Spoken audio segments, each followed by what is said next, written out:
On my YouTube channel Preeti Gupta academy. और आज मैं फिर से प्रेजेंट हूँ आपके सामने एक नए टॉपिक के साथ। और आज का मेरा जो टॉपिक है वो फ्यूचर परफेक्ट टेंस है। इससे पहले मैं बता दूं कि मैंने टेंसेस पे 10 वीडियो अपलोड कर रखी है, आप मेरे चैनल पे जाके देख सकते हैं और प्रैक्टिस कर सकते हैं। इसके अलावा मैं और भी बात बता दूं कि टेंसेस, जैसे कि टेंस 3 होते हैं और 3 टेंसेस के 4 सब टेंसेस होते हैं। तो मैंने जो वीडियो अपलोड कर रखी है वो 4 प्रेजेंट टेंस की है, 4 पास्ट टेंस की है और 2 फ्यूचर टेंस की है। और जो आज का मेरा लेक्चर है वो 11th पार्ट है, फ्यूचर टेंस का 3rd पार्ट है। तो बहुत ही ध्यान से देखेंगे, प्रैक्टिस करेंगे। तो मेरा आज का जो टॉपिक है वो है फ्यूचर परफेक्ट टेंस और ये मेरा टेंसेस पे 11th पार्ट है, यानी 11th लेक्चर है। तो सबसे पहले मैं हमेशा बताती हूँ कि सेंटेंसेस के लास्ट में ऐसा कौन सा वर्ड आए जिसको देख के हम तुरंत फाइंड आउट कर ले कि वो जो सेंटेंस है वो किस टेंस से रिलेट करता है। तो फ्यूचर परफेक्ट टेंस की पहचान ये होती है कि हिंदी में पहचान मैं बता रही हूँ कि जब भी मेन वर्ब के बाद चुका होगा, चुकी होगी, चुके होंगे, लिया होगा, दिया होगा, किया होगा आदि, यानी जब भी मेन वर्ब के बाद चुका होगा, चुकी होंगे, चुके होंगे, दिया होगा, लिया होगा, किया होगा, ऐसे वर्ड्स आते हैं तो हम समझ जाते हैं कि वो जो टेंस है वो फ्यूचर परफेक्ट टेंस है। अब एक दो एग्जांपल लिख के मैं आपको समझा रही हूँ। जैसे राधा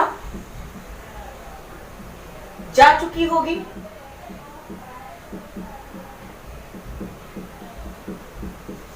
सीता पढ़ चुकी होगी,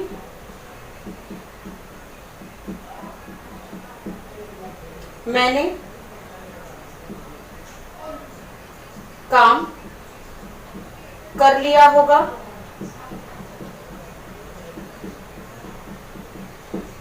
उसने पेन दिया होगा।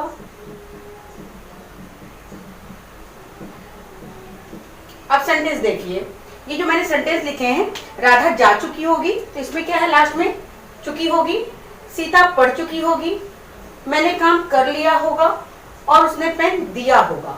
ठीक है, चूंकि होगा गा की गे की बात होती है तो ये फ्यूचर को डिनोट करता है। ठीक है, राधा जा चुकी होगी तो देखिए यहाँ पे जा यानी ये मेन वर्ब के बाद चुकी होगी वर्ड आया है, यहाँ पे पढ़ मेन वर्ब के बाद चुकी होगी आया, यहाँ कर के बाद लिया होगा आया है और उसके अलावा यहाँ पे दिया होगा आया है। तो इन्हीं यानी मेन वर्ब के बाद जो भी वर्ड्स आते हैं उनको देख के हम पहचान लेते हैं कि वो जो सेंटेंस है वो किस टेंस से रिलेट करता है। क्योंकि यहाँ पे मैं फ्यूचर परफेक्ट टेंस पढ़ा रही हूँ तो आप समझ गए होंगे कि फ्यूचर परफेक्ट टेंस में लास्ट के वर्ड यानी यहाँ पे चुकी होगी, चुका होगा, लिया होगा, दिया होगा, इनको देख के हमें पता चल गया कि जो टेंस है वो कौन सा है, फ्यूचर परफेक्ट टेंस है। अब मैं एक दो सेंटेंसेस का ट्रांसलेट करके दिखाऊंगी। सबसे पहले आप देखिए अफर्मेटिव सेंटेंस को।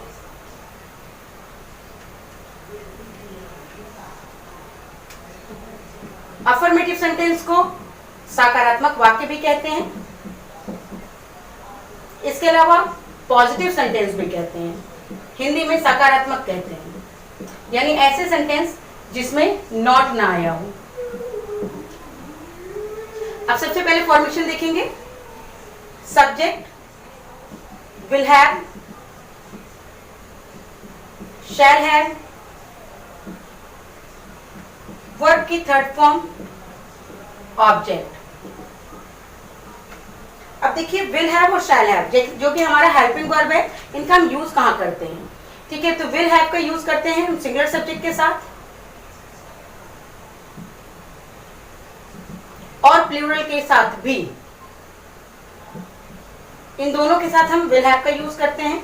सिंगुलर की बात की जाए तो जैसे ही, शी, इट यानी एक वचन, और नाउन की बात की जाए तो जैसे boy, girl, man etcetera. Plural की बात की जाए तो जैसे we, you, they, these, those. और अगर नाउन की बात की जाए तो बॉय का प्लूरल फॉर्म बॉयज हो जाएगा, गर्ल का प्लूरल फॉर्म गर्ल्स हो जाएगा और मैन का मैन हो जाएगा। ठीक है, तो प्लूरल और सिंगुलर दोनों के ही साथ यानी दोनों सब्जेक्ट के साथ हम विल हैव का यूज करते हैं।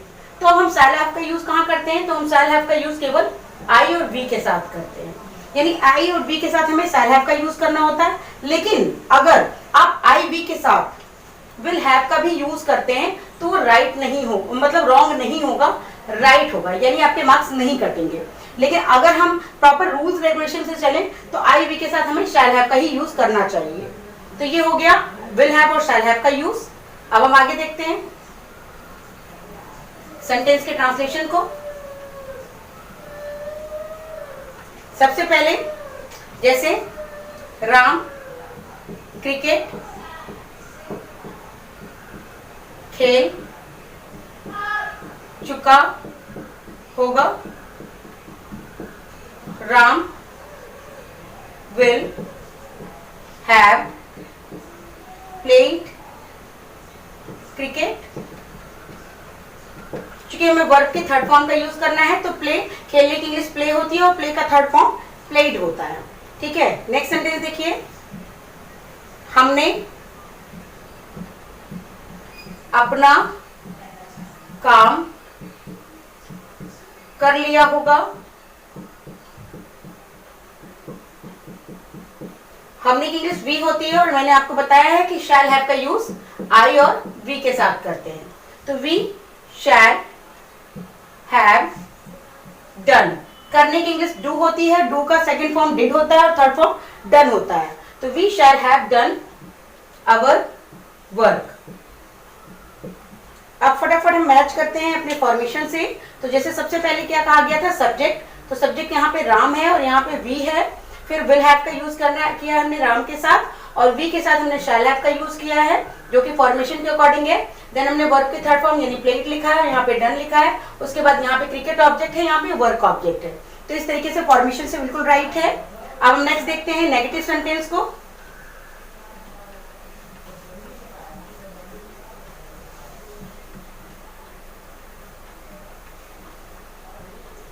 नेगेटिव सेंटेंस को हिंदी में नकारात्मक वाक्य कहते हैं,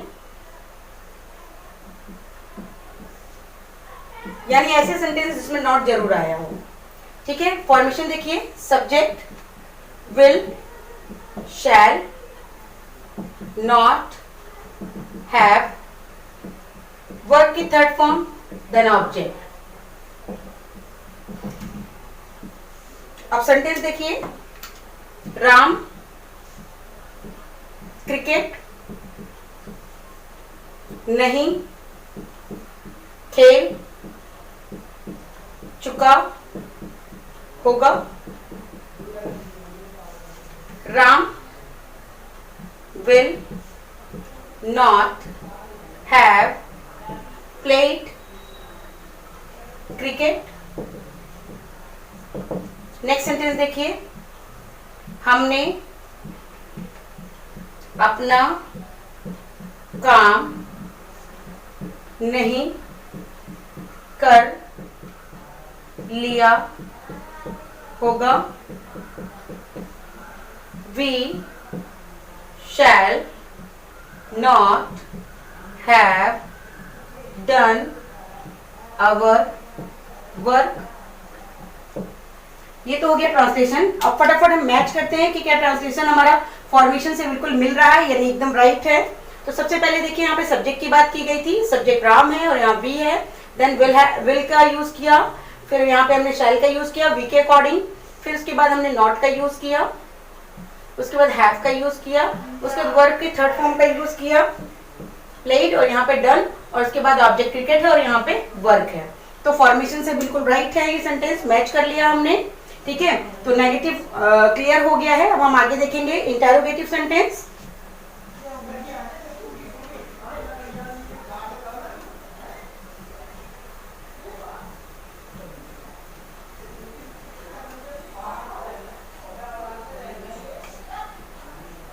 इंटरोगेटिव सेंटेंस टू टाइप के होते हैं,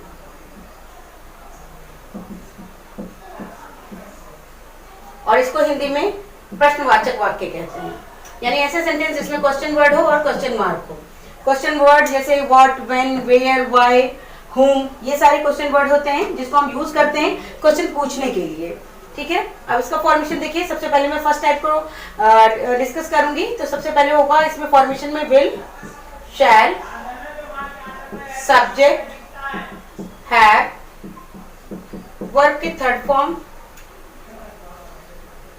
देन ऑब्जेक्ट और in the last most important question mark. अब क्या Ram cricket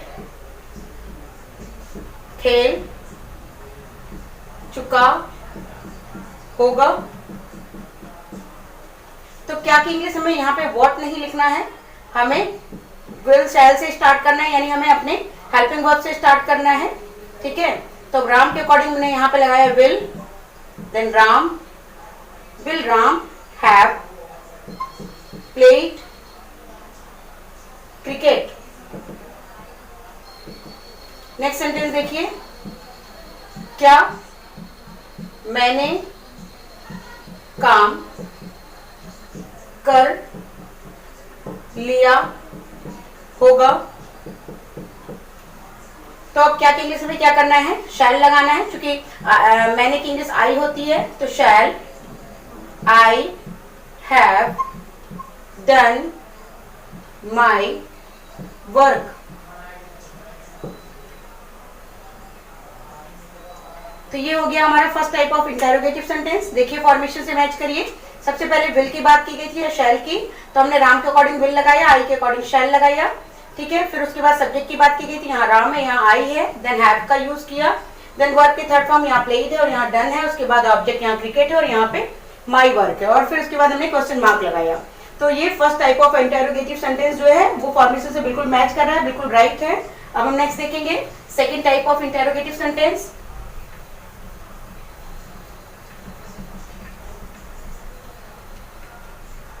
second type of interrogative sentence में क्या होता है, सबसे पहले क्वेश्चन वर्ड,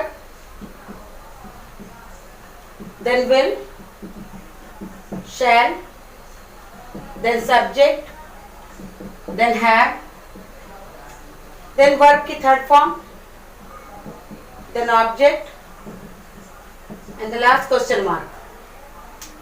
अब देखिए सेंटेंस, राम क्रिकेट कहाँ खेल चुका होगा? अब कहाँ यहाँ पे एकदम बीचों बीच में आया है, तो हमें सबसे पहले क्वेश्चन वर्ड लिखना है। कहाँ की इंग्लिश होती है where, will Ram have played cricket. Next देखिए, मैंने अपना काम कब कर लिया होगा?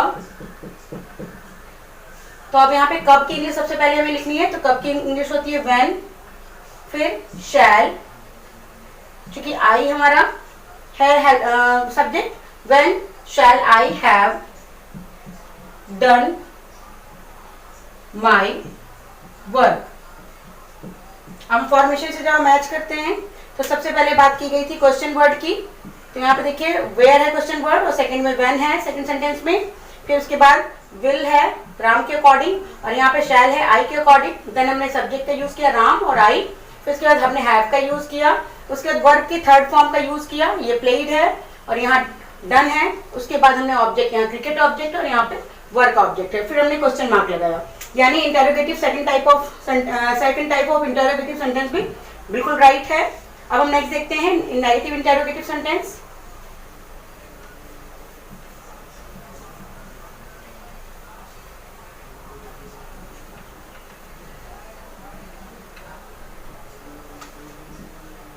नेगेटिव इंटरोगेटिव सेंटेंस यानी ऐसे सेंटेंस जिसमें क्वेश्चन वर्ड भी आए और नॉट भी आए, यानी नकारात्मक प्रश्नवाचक वाक्य। इसमें देखिए सेंटेंस, इसमें सबसे पहले आएगा question word, then will, then shall, accordingly subject, not, have, verb की third form, then object and last question mark. Sentence देखिए जिसको मैं ट्रांसलेट करने जा रही हूं, राम क्रिकेट क्यों नहीं खेल चुका होगा। तो क्यों भी है और नहीं भी है, यही पहचान होती है नेगेटिव इंटरोगेटिव सेंटेंस की। ठीक है, तो यहाँ पे क्यों की इंग्लिश सबसे पहले हमने लिखनी है। तो क्यों की इंग्लिश होती है why, then will Ram not have played cricket. Second sentence देखिए, हमने अपना काम कब नहीं किया होगा।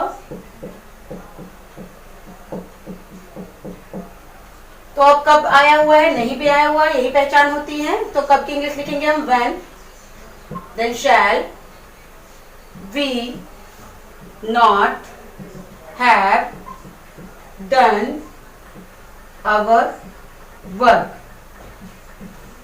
अब नेगेटिव इंटरोगेटिव के सेंटेंस के फॉर्मेशन से मैच करते हैं फटाफट। तो सबसे पहले क्वेश्चन वर्ड की बात की गई थी। तो क्वेश्चन वर्ड यहाँ पे वाई है, यहाँ व्हेन है, देन हमने विल का यूज किया राम के अकॉर्डिंग और हमने शैल का यूज किया वी के अकॉर्डिंग। जैसे आपको बता रखा है कि शैल का यूज हम आई और वी के साथ करते हैं।